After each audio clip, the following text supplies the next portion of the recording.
It's 6 o'clock straight up, and it looks like we have Stacy and Karina. Hello, sir. Good Anybody afternoon. else joins us? Hello, how are you? Good, thank you. Good. I wonder if it's going to be a small crew today. What do we have? Yeah, just 3 participants. Well, as always, let's begin with questions.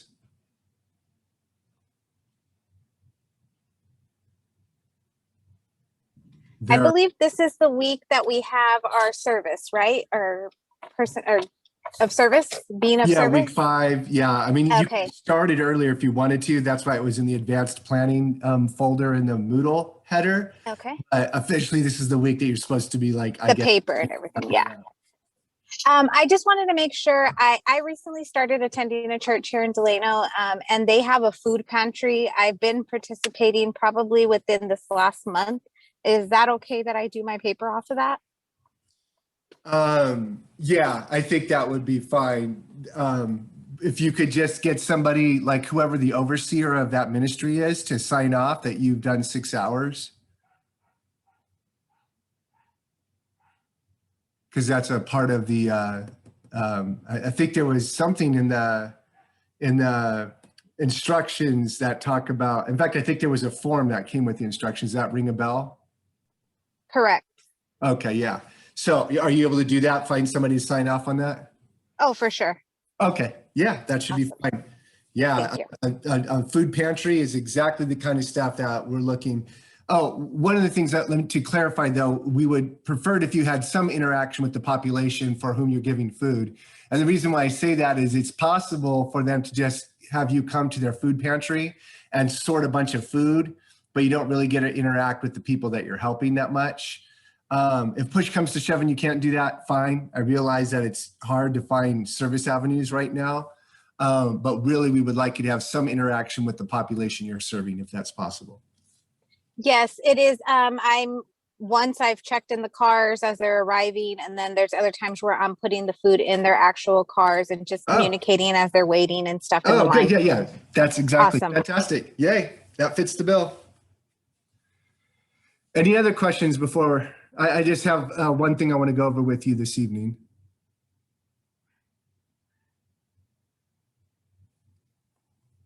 So we have Karina. Naomi, you have anything?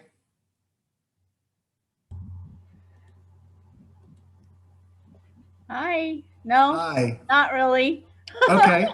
Good. Just want to make sure. I'm going to give everybody a chance. How about you, Brianna?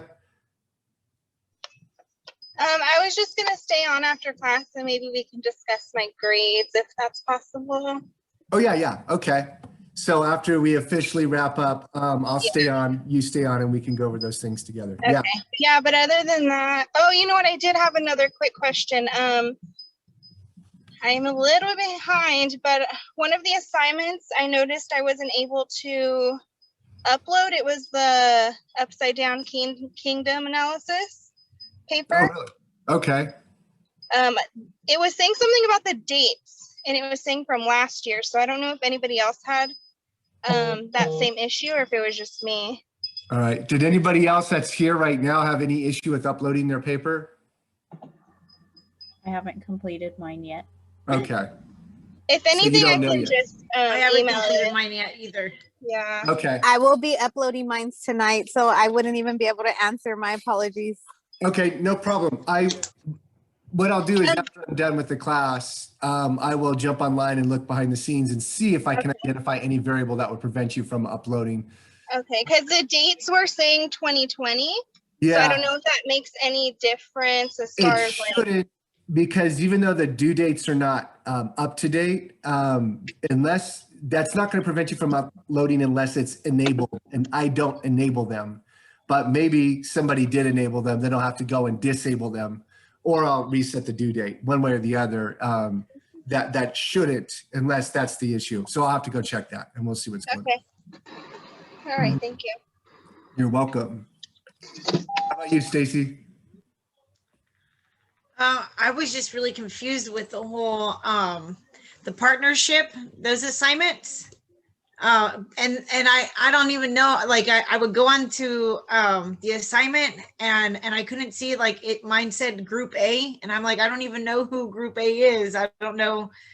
But and then somebody reached out to me, Brenda, and she goes, I think that we're partners. So she's supposed to get in contact with me, but I was just really confused about all that. Maybe I just didn't spend enough time looking into it, but. Okay. But there's two like group assignments in the whole 6 weeks. So you're referring to the one that back in week 3? Yeah, I didn't do that one either. And then there's one for week 4 also. And There is. So, yeah. Okay. What I'm going to do is, if you look in the header, I have the groups laid out, like who is in what group. I have both. Do you know what I mean by the header of the Moodle? Like the very top part? Yeah. In fact, let me just share that with everybody right now, actually. So I want to switch over and see if I can find where that is at. I think it's this one. And there we go. Can you all see the Moodle for this class? Yeah? Yeah, I can see it. Okay, good. So I'm going to the top right now. Yeah, so this is all the stuff above week 1 where it says introduction, 3 worlds. I'm calling all of this up here the header for the class, right? And so there's a bunch of resources here. And if you go into about group assignments, I have 2 divisions here. Groups for group assignments and pair groups for partner assignments. Now, what I think I need to do, because it's creating such a hassle, it's not functioning the way I expected it to function, and that could just be ignorance on my part, honestly. But it looks like you guys are having a challenge uploading your stuff in that. So what I'm going to do is remove the grouping format from that, but I still want you to use this for like 3.3, which is one of the group assignments, if I remember correctly. You go to this right here. I'm going to open up. Am I going to have to share this now? I'm probably going to have to share that now. Yeah, I am. Okay, let me share a new document with you all. I think that is this one right here. There we go. So I clicked on that. It downloaded the document. It has the groups laid out for you. So what I'm going to do, once again, I think this is for 3.3. It has to do with the 3 worlds assignment. And you guys are already have uploaded your outline, right? That was separate. That was worth more points. This right here, where you post your video, I think that was only worth 5 points off the top of my head. And it was supposed to be set up for you that when you went to go submit, after you submitted your outline, it would open up the group for you to submit your video to that group. And it looks like it's not functioning the way it should. I'm not sure why that's the case. So I'm thinking I'm going to solve this problem by removing the groups parameter. So that way you could post to whoever you want, but I would still prefer you to consult this document, find out who's in your group, and then post to them, right? Or find theirs, look at their video particularly, and just give a response on their video, right?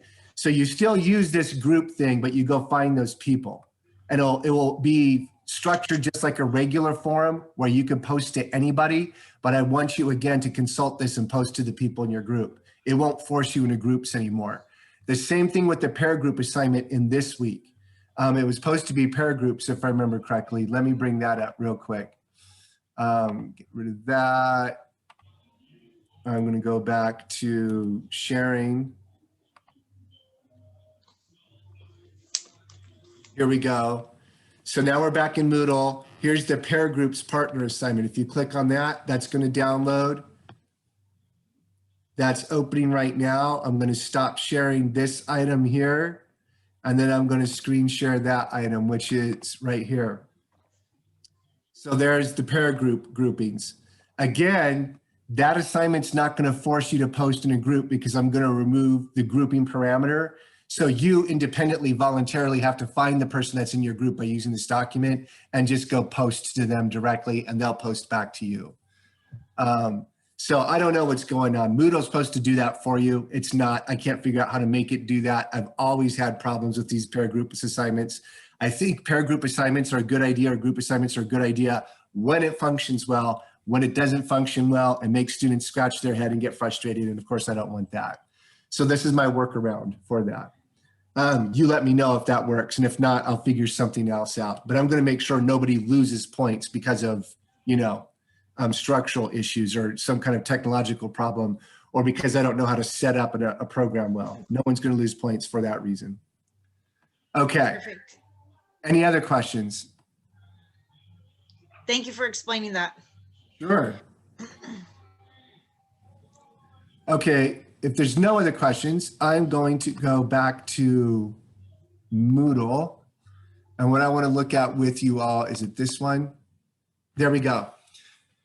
I want to talk about the signature assignment and start preparing you for that, because that assignment is worth a lot of points. I think it's worth 400 points. Let me check that out with you real quick, actually. Do I have? That is correct, sir. It Off is, of your okay. syllabus, yeah. Yeah. Okay, very good. That's a lot of points. So what I do is, as long as you follow directions, and what I mean is you have a title page, you have a bibliography, and you have, I think I said 5 to 7 written pages. As long as you have 5 to 7 written pages, I will give you 100 points just for doing that.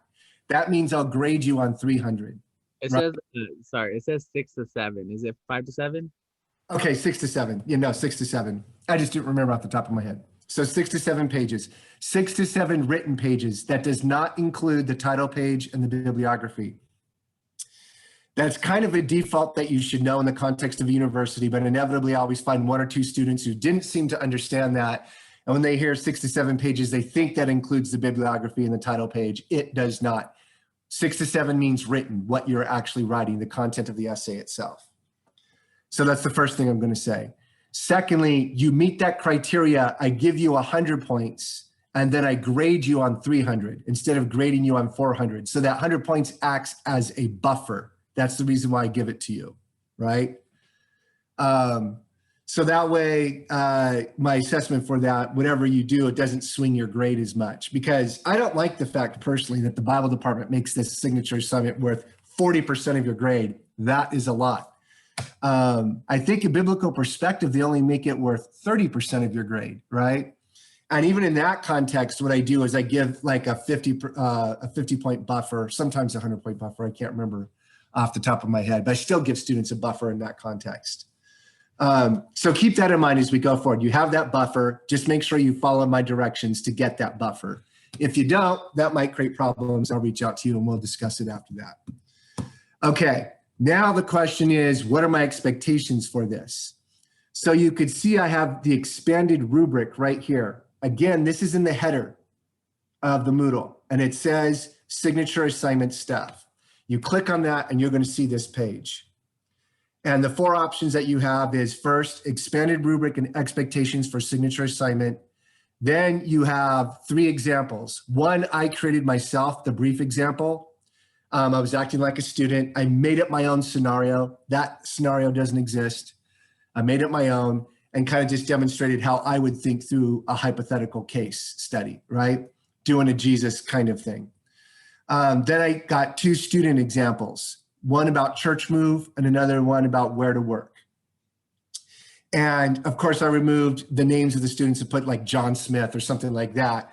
But I felt that these are pretty good examples of student writing. If I remember correctly, they're like high B, mid A, somewhere in there of student writing. They were exemplary in some way. They were probably both A now that I think about it. So you could read those students writing and get a sense of what I consider good writing, right? That's why I provided it for you. When you read those students' writings, you get a sense of what I consider good writing. So I already opened up the first one, expanded rubric for signature assignment. I'm going to share that with you now. In order to do that, I have to stop sharing this. I have to go into a new share. Bam. And I think it's this one. Yeah, wait. Yes, it is. So let me go up to the top. Hold on. There we are. Okay, so all of that stuff is pretty straightforward. You select one case study. One of the things I'll point out is I have some questions here. You don't have to respond to those questions. Notice how I say it might be helpful for students to consider the following questions. There might be some other things that you want to consider. I'm just giving you these questions as a catalyst for your thinking. You should not structure your essay around these questions by any means. It's just a catalyst for your thinking to help you think through the kind of issues I want you to think through as you're putting the essay together. One of the things I want you to do in the way of resources is draw upon Crable and Matthew. So you're going to have to cite some resources in your reflection on this. I want you to draw upon Matthew and draw upon Crable to justify why you think Jesus would act the way you envision Jesus would act in the case study that you chose. Support your thinking by drawing upon the Gospel of Matthew and what we assigned you to read in Crable. These right here are the case studies. We're not going to go over that right now. I see you guys have been writing about them in the forums and you've been drawn upon content. You seem to be doing fine with respect to that. I don't want to spend a whole lot of time. If you have any questions about a case study, text me or email me and I'll respond back to you. Here we go. So here's the guidelines. You need to have a cover page. You need to have reference cited page. Like I said, 6 to 12 content pages. I prefer you to use either 12 point Times New Roman. If you do Arial, that's fine. I think it's 11 point to have the same amount of writing though. The pagination is slightly different between those. Follow APA, but I'll let you know that I'm not going to pull out my APA manual and ding you on small details. If I could tell that APA overall is guiding your formatting, that will be fine. Let me see. I thought I had some suggestions here. Okay, yeah. Grading. Papers will receive a reduced grade for lateness, not following instructions, for not following formatting instructions, inconsistency in style, numerous spelling, grammatical errors, or failures to submit to turn it in. Your ability to turn it in is now connected to Moodle. You could do it through Moodle. It does it to turn it in directly from Moodle now. It used to be that you had to do that directly at Turn It In. Let me see. You guys can read this and pull this down. I'm not going to go over that right now. I will tell you the main thing I'm looking for is a clear direction in your paper that's indicated in your introduction, right? So you have your case study, you try to identify what you think is the central issue in that case study, and you tell me in a kind of thesis statement, overall, generally speaking, how Jesus would respond in that case study, and then the body of the paper is to support that thesis. That's primarily what you're trying to do. And so when I'm grading you, I'm looking at how well you support that thesis. I'm looking at how well, how coherent you are in expressing your ideas, how organized you are, how well you're bringing your materials together to support the main idea regarding how you see Jesus responding in that particular situation, right? So for example, a popular one for many of you is the forgiveness case study.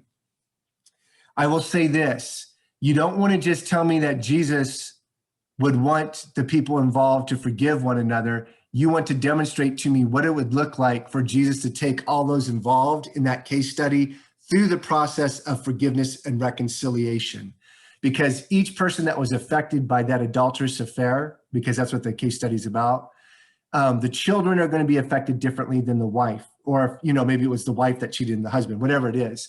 The children are going to be affected differently than the spouse. And so I want you to envision how Jesus is going to step into their lives in order to restore the relationships, all the relationships involved through the process of forgiveness and reconciliation.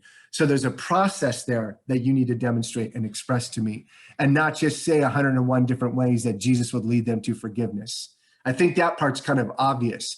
The issue is the question, the process of forgiveness. What does that look like? That's what you want to explore in that paper. For example, does anybody have any questions regarding anything I've said so far? One thing I saw on the guidelines was that it says that we have until 3 days after the week 6 ends to turn it in. Is that still considered late? No, yeah, I think, so what did I say, Tuesday or Wednesday? So we're in week 5 right now. We still have one more week, right, don't we? Yeah. So not what, Saturday next week or Sunday next week, but Tuesday the following. So say like there was a week 7, right? There's only 6 weeks in this class. So like there's a week 7, I'm going to let you turn it in on the Tuesday, I think I said, of week 7. Okay. Does that make sense to everybody? We're on the same page? Yeah. So you have that weekend, that whole weekend, and then like an extra day or something like that to get those papers in. And next week, I'll revisit the signature assignment with you. As you guys start doing more thinking about it, I think one of the journal assignments we're asking you to do is submit an initial thesis and outline. So that will force you to think a little bit more about the structure of your paper and think through your paper a little more. So next week, come prepared with some questions to answer about the signature assignment so I can respond to them. That way you'll get a little more information to help guide your writing. All right, that will be another informal homework assignment I'm giving you. So that way I can provide more support for that. I want to go on what you just said right now about like how forgiveness affects or how adultery affects the whole family. Do you want us to reflect on, like, obviously we may know actual things have happened in some family, close family, friends or something. Right. Want us to go in detail of how it affects? I mean, obviously every member is affected, but did you want us also put in on how they're mending the relationship if that's what they chose?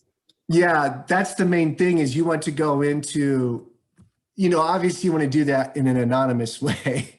So yeah, you could draw from real world examples, but of course you don't actually have to have, you could do this as an act of the imagination, hypothetically. Like you might not have known somebody, or you yourself might not have been cheated on, and you could still do this case assignment. It doesn't require you to have actual real world experience of this, right? But if you do have real world experience, and this is true for any of the case studies, if you do have real world experience, you could draw upon your experience to support some of your thinking. That's fine. Of course, because it's an academic paper and it's not like an expose of a person, you want to keep it generic. You don't want to really give the names and that kind of stuff, right? That's how I think you would approach that. That's kind of anecdotal thinking, drawing from experience to support a point. And again, like when it comes to the forgiveness one, I think that's what I was going to do. I was going to look at it with you real quick. Screen share. Let me go back to this right here. And I'm going to show you why I think you need to look. You need to pay attention to how these case studies are written. So where's that one at? Forgiveness.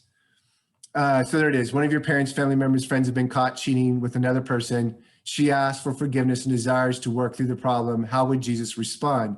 Discuss what working through the problem would look like in the cross-section of relationships involved. So obviously there is the spouse, right? The couple, and one of the members of the couple cheated on the other member of the couple. But then there's other family members who are affected. If there's children, they're affected. It could affect the parents, both sets of parents of the couple. It could affect brothers and sisters. The extended family is very likely affected by this. So you want to think about that possibility. That's what we mean by cross-section of relationships. Or what if the couple was committed members of a church, and so the church was kind of like a family to them? Then their church family or their friends are going to be affected by this. And what Jesus wants to do is restore the relationship and restore all who have been hurt by this affair, right? So working through the problem is that process of restoration. And the reason why I'm pointing this out, once again, is I've seen students write like 6 to 7 page papers where a bunch of different ways they're just basically saying Jesus would want them to forgive. Jesus would want them to forgive. Look, see how Jesus, in this particular case from Matthew, forgave? Therefore, Jesus would want this person to forgive in this case study. And I almost want to say it's a given that Jesus would want to lead people to forgiveness. The paper is about how he leads them in the process of forgiveness towards reconciliation. That's what the paper's focusing on. So again, whatever your case study is, I would read over it and pay attention to the details, the variables, the things the scope that they're trying to ask you to cover. And if there's anything you feel is unclear, reach out to me via email and I'll try to elaborate on whatever points. I don't want to do that right now because it's going to take up a bit of time that we don't need to do in this particular JCC hour. And secondly, not all of you are doing all of the case studies. So I'd rather just respond to the ones that you yourself have chosen if you want more clarification. or next week, you could bring that to me. That's fine as well. Are there any other questions we have?